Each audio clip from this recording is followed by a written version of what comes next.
ಬಿಜೆಪಿಯಲ್ಲಿ ಇನ್ನೂ ಮುಗಿಯದ ಟಿಕೆಟ್ ಟೆನ್ಷನ್. ಬಿಜೆಪಿ ಅಭ್ಯರ್ಥಿಗಳ ಪಟ್ಟಿ ಇನ್ನೂ ಕೂಡ ಅಂತಿಮ ಆಗಿಲ್ಲ. ಪಟ್ಟಿ ಫೈನಲ್ ಮಾಡೋದಕ್ಕೆ ಕಸರತ್ತುಗಳು ನಡೀತಾ ಇದೆ. 8 ಕ್ಷೇತ್ರಗಳ ಟಿಕೆಟ್ ಹಂಚಿಕೆಯ ಬಗ್ಗೆ ಹೈಕಮಾಂಡ್ನಲ್ಲಿ ಗಂಭೀರ ಚರ್ಚೆಗಳಾಗ್ತಾ ಇದೆ. ಹಾಗಾದ್ರೆ ಆ 8 ಕ್ಷೇತ್ರಗಳು ಯಾವುವು ಅಂತ ನೋಡ್ತಾ ಹೋಗೋದಾದ್ರೆ, ಉತ್ತರ ಕನ್ನಡ, ಬೆಳಗಾವಿ, ಚಿಕ್ಕೋಡಿ, ಬೀದರ್, ಉಡುಪಿ, ಚಿಕ್ಕಮಗಳೂರು, ದಕ್ಷಿಣ ಕನ್ನಡ, ಹಾವೇರಿ, ವಿಜಯಪುರ, ಮೈಸೂರು. ಈ ಕ್ಷೇತ್ರಗಳಿಗೆ ಟಿಕೆಟ್ ಹಂಚಿಕೆ ಫೈಟ್ ಈಗಲೂ ಕೂಡ ಮುಂದುವರೆದಿದೆ. ಸರ್ವೆ ಮತ್ತು RSS ಅಭಿಪ್ರಾಯವನ್ನು ಆಧರಿಸಿ ಅಭ್ಯರ್ಥಿಗಳ ಹೆಸರನ್ನ ಫೈನಲ್ ಮಾಡುತ್ತೆ ಬಿಜೆಪಿ ಹೈಕಮಾಂಡ್. 8 ಕ್ಷೇತ್ರಗಳ ಟಿಕೆಟ್ ಹಂಚಿಕೆಯ ಬಗ್ಗೆ ಗಂಭೀರ ಚರ್ಚೆಗಳು ಈಗಲೂ ಕೂಡ ಮುಂದುವರೆದಿದೆ. ಕಳೆದ ಕೆಲ ದಿನಗಳಿಂದ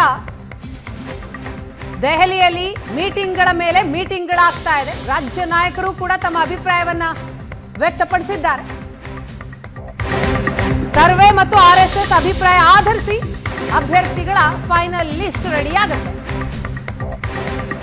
ಅಮಿತ್ ಶಾ, JP ನಡ್ಡಾ ಜೊತೆ ರಾಜ್ಯ ಉಸ್ತುವಾರಿ ರಾಧಾ ಮೋಹನ್ ಚರ್ಚೆಯನ್ನ ಮಾಡಿದ್ದಾರೆ.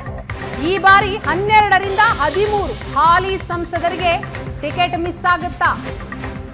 ಸ್ವಯಂ ನಿವೃತ್ತಿ ತೆಗೆದುಕೊಳ್ಳುವ 5 ಸೇರಿದ ಹಾಗೆ 7ರಿಂದ 8 ಸಂಸದರಿಗೆ ಈ ಬಾರಿಯ ಚುನಾವಣೆಯಲ್ಲಿ ಟಿಕೆಟ್ ಮಿಸ್ ಆಗುತ್ತಾ ಅಂತಹ ಸೂಚನೆಗಳು ಸಿಗ್ತಾ ಇದೆ. ಮೊದಲನೇದಾಗಿ ಚಿಕ್ಕೋಡಿಯಲ್ಲಿ ಅಣ್ಣಾ ಸಾಹೇಬ್ ಜೊಲ್ಲೆಗೆ ಟಿಕೆಟ್ ಕೊಡೋದಕ್ಕೆ ವಿರೋಧ ವ್ಯಕ್ತವಾಗ್ತಾ ಇದೆ. ಜೊಲ್ಲೆಗೆ ಟಿಕೆಟ್ ಬೇಡ ಅಂತ ಮಾಜಿ CM BS ಯಡಿಯೂರಪ್ಪ, ರಾಜ್ಯಾಧ್ಯಕ್ಷ ವಿಜಯೇಂದ್ರ ವಿರೋಧವನ್ನ ಮಾಡ್ತಾ ಇದ್ದಾರೆ.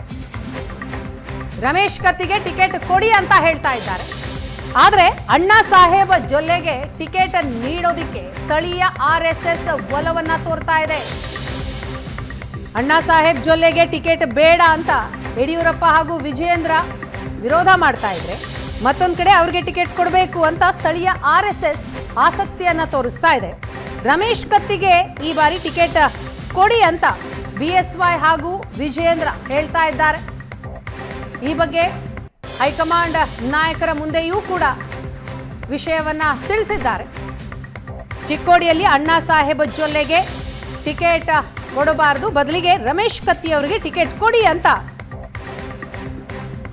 ಹೈಕಮಾಂಡ್ ಮುಂದೆ ಹೇಳಿದ್ದಾರೆ ನಾಯಕರು. ಹಾಗಾದ್ರೆ ಚಿಕ್ಕೋಡಿಯಲ್ಲಿ ಯಾರಿಗೆ ಟಿಕೆಟ್ ಸಿಗುತ್ತೆ ಅನ್ನುವಂತಹ ಪ್ರಶ್ನೆ ಇದೆ. ಇದೇ ವಿಚಾರಕ್ಕೆ ಸಂಬಂಧಪಟ್ಟ ಹಾಗೆ ಮಾಹಿತಿಯನ್ನ ಕೊಡ್ತಾರೆ ನಮ್ಮ ರಾಜಕೀಯ ವಿಶ್ಲೇಷಕರಾದಂತಹ ಪ್ರಶಾಂತ್ ನಾಥೋರ್ ಇದೀಗ ನಮ್ಮ ಜೊತೆ ಸಂಪರ್ಕದಲ್ಲಿದ್ದಾರೆ. ಪ್ರಶಾಂತ್, ಒಂದ್ ಕಡೆ ಅಣ್ಣಾ ಸಾಹೇಬ್ ಅವ್ರಿಗೆ ಟಿಕೆಟ್ ಕೊಡಬಾರ್ದು ಅಂತ ಯಡಿಯೂರಪ್ಪ, ವಿಜಯೇಂದ್ರ ಅವರು ಪಟ್ಟು ಹಿಡಿದಿದ್ದಾರೆ. ಆದರೆ ಅಲ್ಲಿನ ಸ್ಥಳೀಯ RSS ನಾಯಕರು ಅವರ ಬಗ್ಗೆ ಆಸಕ್ತಿ ವಹಿಸ್ತಾ ಇದ್ದಾರೆ. ಒಂದು ಕಡೆ ಆಸಕ್ತಿ, ಒಂದು ಕಡೆ ವಿರೋಧ, ಮತ್ತೊಂದು ಕಡೆ ಹೈಕಮಾಂಡ್ ಮಾಡಿದಂತಹ ಸರ್ವೆ. ಈ ಮೂರನ್ನ ಆಧರಿಸಿ ನೋಡಿದಾಗ ಯಾರ ಬಗೆಗೆ ಹೆಚ್ಚು ವೇಟೇಜ್ ಕಂಡು ಬರ್ತಾ ಇದೆ? ನೋಡಿ, ಅಣ್ಣಾ ಸಾಹೇಬ್ ಜೊಲ್ಲೆ ಬಗ್ಗೆ ಯಡಿಯೂರಪ್ಪನವರುಕ್ಕಿಂತ ವಿರೋಧಕ್ಕಿಂತ ರಮೇಶ್ ಕತ್ತಿಗೆ ಒಂದು ಮಾತನ್ನು 2019ರಲ್ಲಿ ಯಡಿಯೂರಪ್ಪನವರು ಕೊಟ್ಟಿದ್ರು. ಅದು ಈಡೇರಿಸ್ಲಿಕ್ಕೆ ಸಾಧ್ಯ ಆಗಿರಲಿಲ್ಲ. ನಂತರ ಉಮೇಶ್ ಕತ್ತಿ ತೀರ್ಕೊಂಡ್ರು. ಉಮೇಶ್ ಕತ್ತಿ ಮಗ ನಿತಿನ್ಗೆ ಟಿಕೆಟನ್ನು ಕೊಡಲಾಯಿತು. ರಮೇಶ್ ಕತ್ತಿಗೆ ಚಿಕ್ಕೋಡಿಗೆ ಶಿಫ್ಟ್ ಮಾಡಲಾಯಿತು. ಗಣೇಶ್ ಹುಕ್ಕೇರಿ ವಿರುದ್ಧ ಸೋತರು.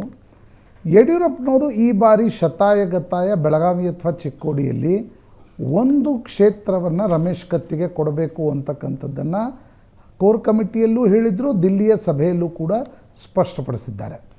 2014ರಲ್ಲಿ 9ರಲ್ಲಿ ಗೆದ್ದಿದ್ದ ರಮೇಶ್ ಕತ್ತಿ ಚಿಕ್ಕೋಡಿಯಲ್ಲಿ 2014ರಲ್ಲಿ ಸೋತಿದ್ರು ಪ್ರಕಾಶ್ ಹುಕ್ಕೇರಿ ವಿರುದ್ಧ. ಸೋಲಿಗೆ ಕಾರಣ ಆಗಿದ್ದು ಏನಂತಂದರೆ, ಒಂದು ಸಭೆಯಲ್ಲಿ ಉಮೇಶ್ ಕತ್ತಿ ಹೇಳಿದರು, ಇಲ್ಲ ಇಲ್ಲಿನ ಮೋದಿ ನಾವೇ, ಇಲ್ಲಿ ಯಾರು ಮೋದಿ ಬೇಕಾಗಿಲ್ಲ ಅಂತ. BJPಯಲ್ಲಿ ಇದ್ಕೊಂಡು ಹೇಳಿದರು. ಮೋದಿ ಬೆಳಗಾವಿಗೆ ಪ್ರಚಾರಕ್ಕೆ ಬಂದರು, ಬಾಗಲಕೋಟೆಗೆ ಹೋದರು, ವಿಜಯಪುರಕ್ಕೆ ಹೋದರು, ಧಾರವಾಡಕ್ಕೆ ಬಂದರು, ಆದರೆ ಚಿಕ್ಕೋಡಿಗೆ ಬರಲಿಲ್ಲ. ಅಲ್ಲಿ ರಮೇಶ್ ಕತ್ತಿ ಪ್ರಕಾಶ್ ಹುಕ್ಕೇರಿ ವಿರುದ್ಧ ಸೋತೋದ್ರು.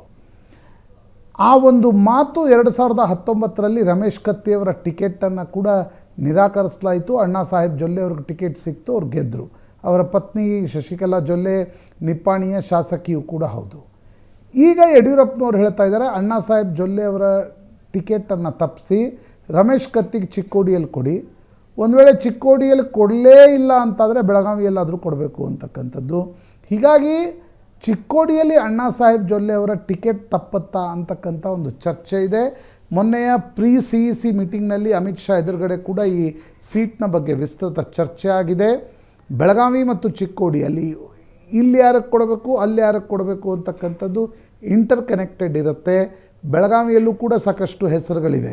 ಜಗದೀಶ್ ಶೆಟ್ಟರ್ಗೆ ಹಾವೇರಿ ಮತ್ತು ಧಾರವಾಡದಲ್ಲಿ ಅಕಾಮಿಡೇಟ್ ಮಾಡಲಿಲ್ಲ ಅಂದರೆ ಬೆಳಗಾವಿಗೆ ಕಳಿಸ್ಬೇಕಾ? ಮಂಗಳ ಅಂಗಡಿ ಪುತ್ರಿ ಶ್ರದ್ಧಾ ಅಂಗಡಿಗೆ JP ನಡ್ಡಾ ಎದುರು ಮಂಗಳ ಅಂಗಡಿ ಹೇಳಿದರು ನನಗೆ ಟಿಕೆಟ್ ಬೇಡ, ಮಗಳಿಗೆ ಟಿಕೆಟ್ ಕೊಡಿ ಅಂತಕ್ಕಂಥದ್ದು.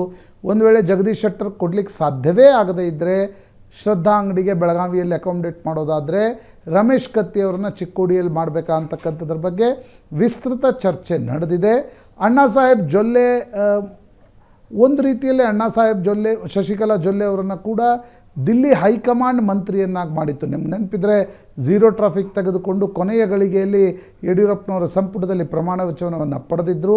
ಹೀಗಾಗಿ ಯಡಿಯೂರಪ್ಪನವರ ವಿರೋಧ ಅಣ್ಣಾ ಸಾಹೇಬ್ ಜೊಲ್ಲೆ ಹೆಸರಿಗಿದೆ. ರಮೇಶ್ ಕತ್ತಿ ಅವರನ್ನು ಅಕಾಮಿಡೇಟ್ ಮಾಡಿ ಚಿಕ್ಕೋಡಿಯಲ್ಲಿ ಅಂತಕ್ಕಂಥ ಒಂದು ವಾದವನ್ನು ಯಡಿಯೂರಪ್ಪನವರು ಮತ್ತು ವಿಜಯೇಂದ್ರ ಹೈಕಮಾಂಡ್ ಮುಂದಿಟ್ಟಿದ್ದಾರೆ. ವೀಣಾ. ಎಸ್ ಹಾಗೆ ಸಂಪರ್ಕದಲ್ಲಿರಿ ಪ್ರಶಾಂತ್. ಮತ್ತೊಂದು ಇಂಟ್ರೆಸ್ಟಿಂಗ್ ಆದಂತಹ ಕ್ಷೇತ್ರ ಅದು ಉಡುಪಿ ಚಿಕ್ಕಮಗಳೂರು ಕ್ಷೇತ್ರ. ಆ ಕ್ಷೇತ್ರದ ಚಿತ್ರಣದ ಬಗ್ಗೆ ತಮ್ಮ ಹತ್ರ ಮಾಹಿತಿಯನ್ನ ಪಡಿತೀನಿ.